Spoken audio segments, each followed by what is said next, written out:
Assalamu alaikum everyone, welcome to ASCS Maliha, English Department Grade 10. In this week, second week of distance learning, we'll discuss the second part of our story, which is And of a Clay Are We Created by Isabel Allende, part 2. So, before we continue with part 2, just go back to part 1 and just review what you studied in part 1. Try to understand and summarize all of the events that you studied in part 1 so you can go ahead with part 2. And don't forget the big question of this story, which is, can reporters always stay objective? What do you think? Is it a good thing to be an objective reporter in every situation?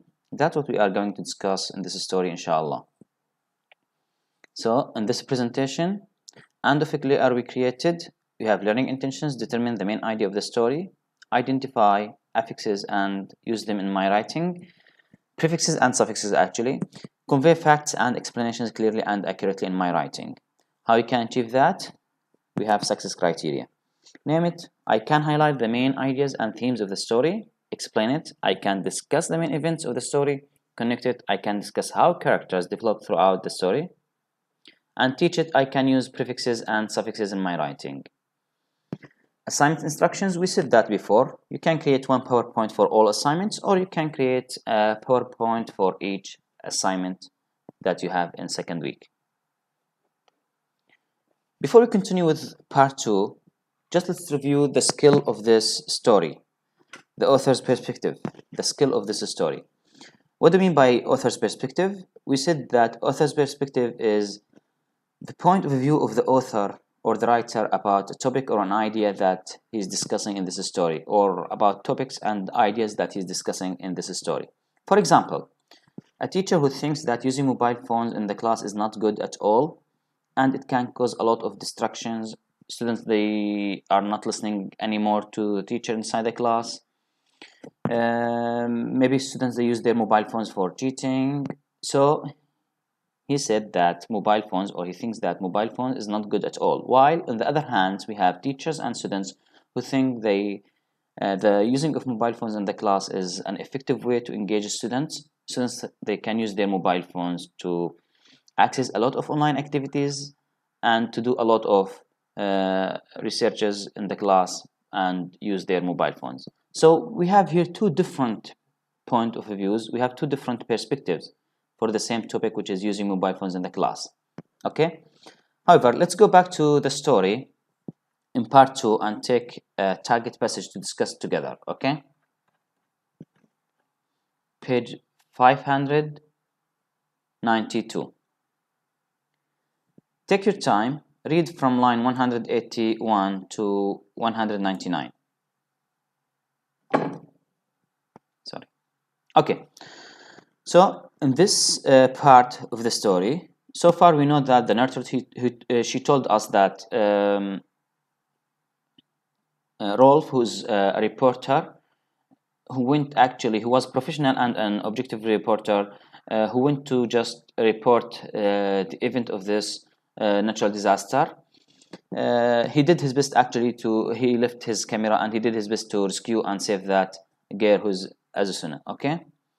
But what about other reporters? So look, see here we have reporters return to photograph Azusuna and ask her the same questions, which she no longer tried to answer. In the meanwhile, more television and movie teams arrived with spools of cable, tapes, films, videos, precision lenses, so a lot of media equipment to that place.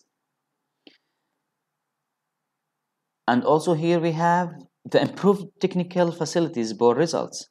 So all of these equipments bore results, and national television began receiving sharper pictures and clearer sounds.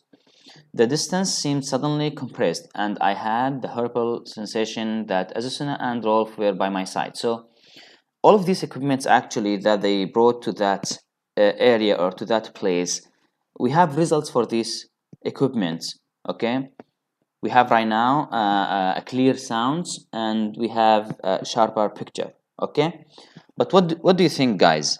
What happened in this scene? Why more team of television and teams of television and media arrived there with all of these equipments. Are they there to rescue that little girl? Did they offer, or did the other reporters offer any help? Do you think that the author was happy to see all of these media teams there? If not, why? What's her perspective? Do you think that she's criticizing all of these media and television teams? So what do you think? Okay, guys. So that's what we are going to discuss, and that's what we have to understand, sorry, in this story. We have to read each line, we have to analyze each event, and to get the point of the author, or to discuss his point of view. Okay? So let's continue with this presentation. So you can read from page 591 to 595. You can listen or read the second part of the story. You can listen, we have an audio book on YouTube. While you are listening or reading, try to think of the questions in the margins of the story.